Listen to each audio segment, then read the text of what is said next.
equal housing lender. And with that, we head on the hotline. Dave Spadaro joining us, Eagles.com, your Eagles insider, for a little perspective on a guy we know pretty well as well in Andrew Berry. And Dave, let's just start with your impressions of Andrew in the not quite a year that he was in Philadelphia. I would say very bright, very, very good to work with. Somebody who kept his eyes open, who, for the very short period of time here, let's be honest, less than a year, there's only so much impact you're going to make, was able to absorb a different way of doing things. And it kind of, I think, made him a more well-rounded candidate for the job that he has been hired to do with the Cleveland Browns. So I found him extremely bright, refreshing, interesting, new, different perspective, and somebody who wasn't afraid to offer his opinion here in Philadelphia. If, we're, as Browns fans, we're hoping to get where the Eagles have been recently. Obviously, that's the Super Bowl. They won one. Howie Roseman, and I know Andrew Berry said that had a profound impact on him. If Browns fans, what would we want to hope that Andrew Berry would take away from Howie Roseman and how he does business? Well, I mean, certainly Howie is one of those general managers in the league who is not risk adverse, okay?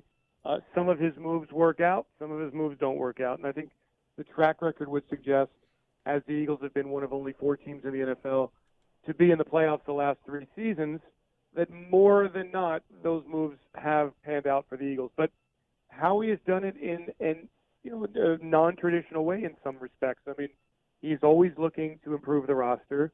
He's never settling for anything. I think this past year was a test unlike the Eagles have had, in that they had so many injuries. And so, how do you resurrect the season during the course of a season? You make sure that you have a good pro personnel department that can fill in some of the gaps with these injuries. The Eagles were able to do that down the stretch and gather themselves in December and get to the postseason.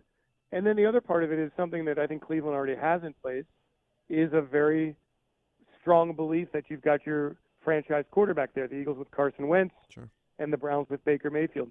But make sure that you've got pieces around him and that you've got pieces behind him, because it's a long season.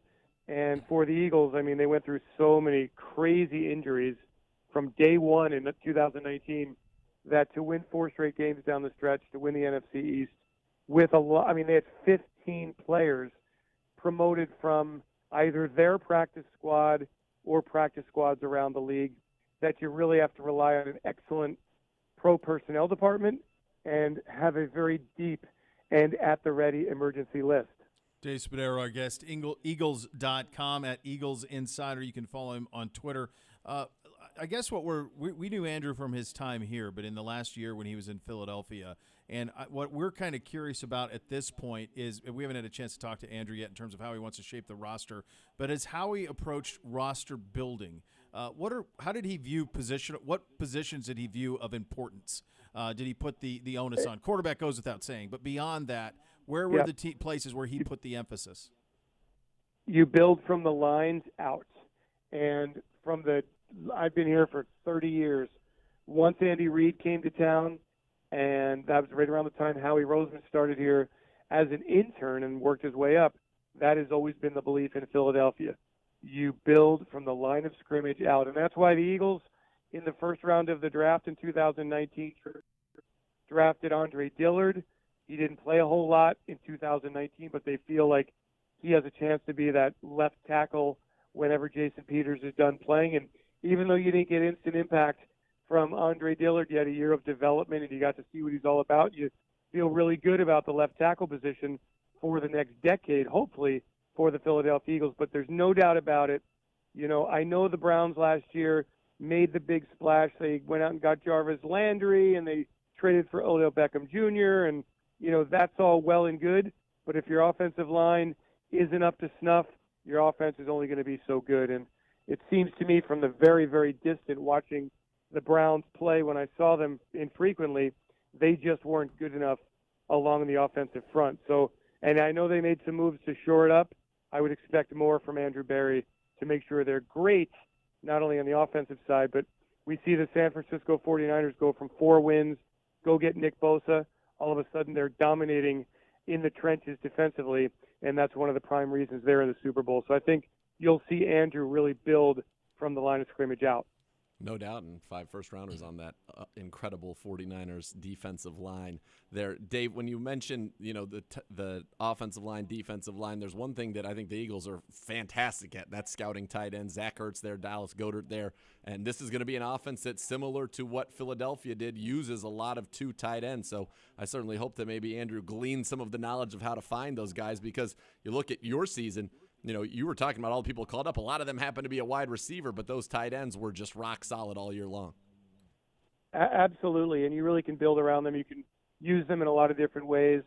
And look, I mean, for 1 year, Andrew came in and was able to see how the Philadelphia Eagles conduct their business. And I think every team has its unique way of doing it, and he'll bring that new perspective, just add to what he's learned in a very short period of time at age 32. And, man, the guy's got a wealth of experience. So I think the year in Philadelphia served him well. Eagles proud to have him here for a year. Everybody really liked him in the building. So I think that also, look, I'm a big believer. I've been here for so long, and, going through the good times with Andy and then the tough times with Chip Kelly and then the great times with Doug Peterson, you really have to have everybody in the organization working together and a trust factor in every single corner of the organization. And I think Andrew understands that in Philadelphia, that's the way it is. That's why it works here. And I think he'll bring that to Cleveland, back to Cleveland, and where not only it's just the players and coaches, but it's the rest of the organization that supplements and really provides for the football operations. That's a really important part of the business, too. Everybody has to be on the same page. And Andrew had a year of seeing that in Philadelphia and has that perspective to bring back to the Browns. Talking with Eagles insider Dave Spadaro, and you're absolutely right. And I think Jimmy Haslam has seen things that have not been successful, and his number one thing this year was alignment, and hopes that he has that now with Andrew Berry and Kevin Stefanski and Paul DePodesta, so that they can emulate some of these successful organizations where everybody is rowing in the same direction in the NFL. I just wanted to ask you one more question about some Browns ties, because the Browns and Eagles in this kind of modern era are going to be forever linked. At a time when Andrew Berry was here, the trading of the pick that ended up becoming Carson Wentz, which set off a series of chain reactions. The Browns ended up getting their quarterback later on, Baker Mayfield. But you also had another quarterback who spent some time here that turned in one of the more, I'd say, gutsy performances for the Eagles in the playoffs, Josh McCown. Just from your time with him, he might be one of my favorite guys that I've ever met in my 7+ years here with the Cleveland Browns. What was kind of your impressions of Josh and what he brought and just kind of guy that he was? Yeah, consummate professional, accepted his role, was able to do all of this in Philadelphia, really be another kind of mentor for Carson and offer him a different way, or maybe an expanded way of preparing himself each week. And look, there were 2 instances this year when he jumped in and played. He jumped in week 2 against the Atlanta Falcons and kept the drive going. The Eagles eventually kicked a field goal on the drive. And then, of course, in the playoff game when Carson went down and Josh, with, taking minimal reps all season, acquitted himself pretty nicely, very gutsy, 40 years old, was able to do that and still escape on the weekend and go coach his son in Charlotte, North Carolina. So did the delicate dance of balancing the family life and the NFL life. I don't know if Josh is going to play anymore. I certainly think he'll have a life in football at whatever he wants to do. But, yeah, Josh was a pretty remarkable guy. And, 20 years playing, 18 years playing professional football, it's just incredible. And the way he plays, the enthusiasm he has, the professionalism, no doubt in a short period of time left a great imprint on the quarterback's room here with the Eagles. Dave, great talking to you. Thanks for sharing some of your time. We appreciate it greatly. All right, guys, good luck out there in Cleveland. Andrew will be a great addition to the Cleveland Browns. Yeah, we certainly think so as well. It brings up another parallel I was thinking about.